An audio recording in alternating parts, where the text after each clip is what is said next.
Welcome back to St. Thomas Aquinas. For everyone, I'm Dave Palmer, and thank you so much for journeying through the Summa with me. Before we get into the next part of the Summa, which has to do with the passions, I want to tell you a couple of quick things. First of all, I have decided that the only platform that I'm going to be putting these videos on is YouTube, okay? I am going to stop doing Facebook for a while, and so if you're watching on YouTube, which is the only place that you can see this, I recommend that you watch it till the end. Watch the whole video. They're typically only 8 to 10 minutes long, but stick with it for the whole thing because I think you're going to love learning about St. Thomas Aquinas and the Summa. And also subscribe because we want to build up subscribers and have more of a family of people that are learning the Summa together. We can start a conversation and just have some fun because it really is a lot of fun. And to that end, I want to tell you also that I just want to remind you, why do we study the Summa? Why did I start reading the Summa and get really excited about it? And the answer that I would give is that when I read the Summa, it fundamentally changed my life in the way that I see the world, in the way that I experience with the created world, and the lens through which I see life. And so I just want to remind you about a few things. If you understand the Summa, everyday experiences like seeing a butterfly like this, seeing a tree, seeing a cloud, a sky, will take on more meaning. Okay, I promise you, if you really take the time to learn what St. Thomas Aquinas was getting at in the Summa, everything is going to make more sense to you, okay? And you're going to be able to connect something as mundane as a butterfly, which isn't mundane at all, to your final end. It really can happen, and it's pretty amazing. Things like the change in seasons. I love the seasons. When one season changes into the next, it really is like a mystical experience for me. It's amazing to be able to associate this with God and the way that God, through His providence, through teleology, is kind of running the world. And you become aware of this on a day to day basis, and it's really a lot of fun. So please stick with this. I know it's tough at times, but stick with it, and I promise you it's going to be worth it. And there's a lot of these videos, and if you're just starting now, go back and watch the other ones. The other thing, just everyday activities, lying in a hammock, reading a book. It seems like just, kind of a silly activity. You're just getting a little bit of rest or relaxation. It all ties into our final end. And that's what's so cool about it, okay? So stick with it and watch again the whole thing. Watch all these videos. 10 minutes a day is really all you have to dedicate. Do it for a year and you will have studied the entire Summa. And I hope and pray that it will change your life as it has changed mine. All right, so now we're talking about the passions. We all experience the passions, okay? Different ways and different ways that we are passionate people, but we also share that in large degree with the animals, right? Dogs are passionate, dogs get angry. What exactly does Thomas mean by the passions? Okay, when we think of passions, probably the first thing that comes to your mind is romance. Okay, we're passionate people, we're attracted to others, and that's a good thing, all right? That's why people get married and people have children and all that kind of stuff, right? You might also think about some of the negative passions, like getting angry or road rage or that kind of thing, all right? That's a passion. What about fear, anxiety? Okay, we have that passion. And so Thomas is going to talk about all this, and we're really going to dissect it over the next few videos and lessons. So stay tuned for that. And then even something that we're drawn to, like a juicy steak or whatever, chips and salsa or a pizza, that has to do with passions. That has something to do that we're attracted to, as we're going to learn in the coming videos. All right, so we're in Prima Secunda. Question 22, Article 2, Thomas says whether passion is in the appetitive rather than in the apprehensive part of the soul. All right, so remember, we've talked about appetites. Those are things that we're drawn to. So look at this picture here. This little kid looking at a donut. All right, clearly he has an appetite for this donut. He wants this donut, and probably looking at it, you probably wanted it as well. Looks pretty good, right? As opposed to this picture, you got a guy at the end of a boat. He sees something off in the distance. He's not necessarily drawn towards it, but he's trying to figure out what the heck it is, right? That's not appetitive, that's apprehensive, like when we apprehend something, all right? So Thomas says the word passion, okay, that's what this section is about, implies that the patient is drawn to that which belongs to the agent, Now, the soul is drawn to a thing by the appetitive power, kind of like that donut that we just saw with that kid, right? Rather than by the apprehensive power, because the soul has, through its appetitive power, an order to things as they are in themselves. Hence, the philosopher, which is Aristotle, says that good and evil, the objects of the appetitive power, are in things themselves.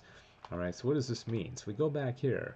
The goodness is in that donut. Okay, the kid is drawn to the goodness that's in that donut. All right, and that's different than apprehensive power, as we're going to see here. Okay, on the other hand, the apprehensive power is not drawn to a thing as it is in itself, but knows it by reason of an intention of the thing, which intention it has in itself or receives in its own way. Hence, we find, stated in Metaphysics, that's Aristotle, that the true and the false, which pertain to knowledge, are not in things, but in the mind.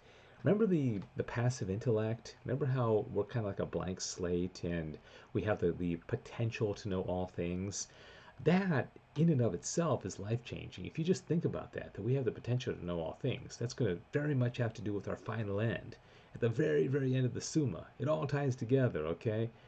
Consequently, it is evident that the nature of passion is consistent with the appetitive rather than with the apprehensive power, okay? It has to do with things that we're drawn to or things that we are repulsed by, as we will learn here in this question right here, how the passions differ from one another.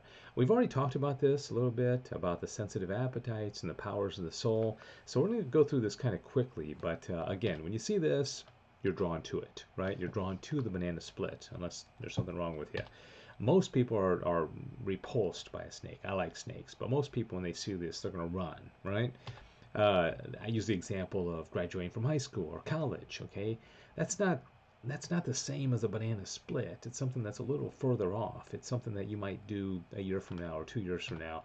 And then we all have fears. Public speaking tends to be the biggest fear that people have, or goblins in your closet or something like that, right? It's just the fear or anxiety of things.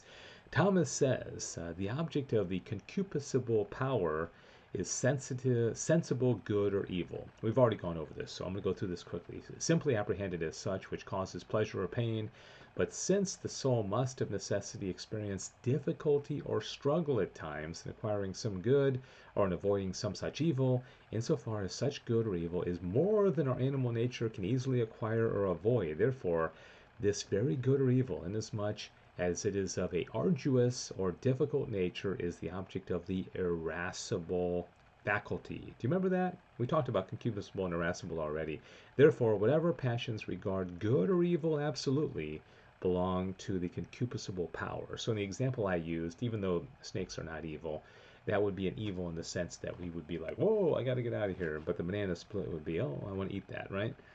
Whereas those passions which regard good or bad as arduous, though being difficult to obtain or avoid, belong to the irascible faculty. Okay, so that makes sense. All right, you got a general feeling about the difference between concupiscible or irascible. As long as you basically know what we're talking about, we're all right. Okay, last article in this video, whether what moral good and evil can be found in the passions of the soul.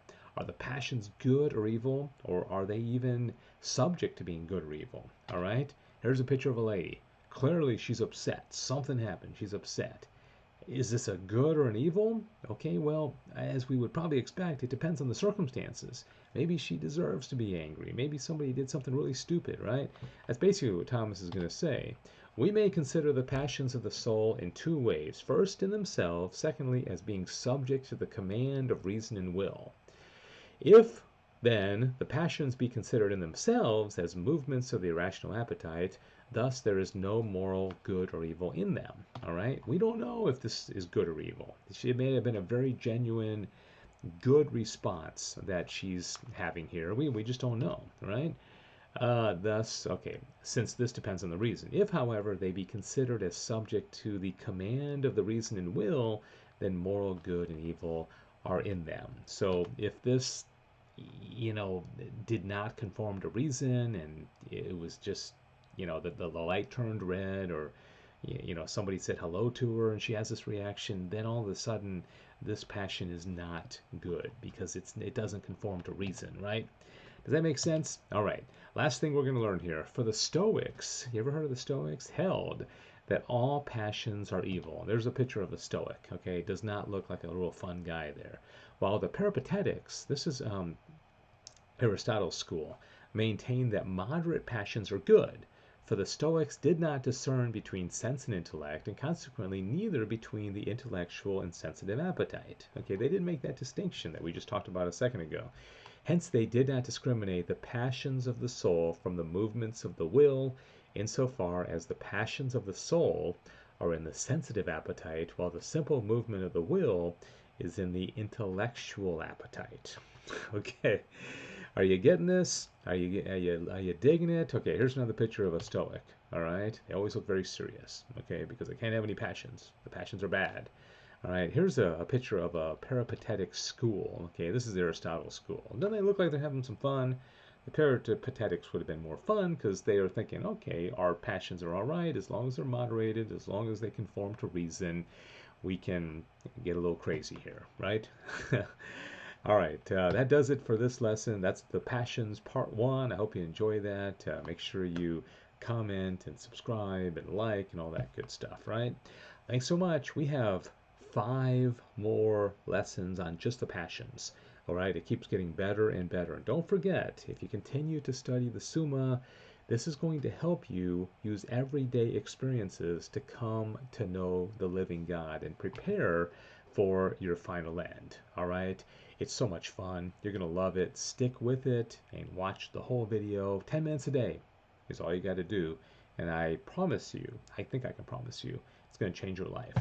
All right, St. Thomas Aquinas for everyone. I'm Dave Palmer. God bless you.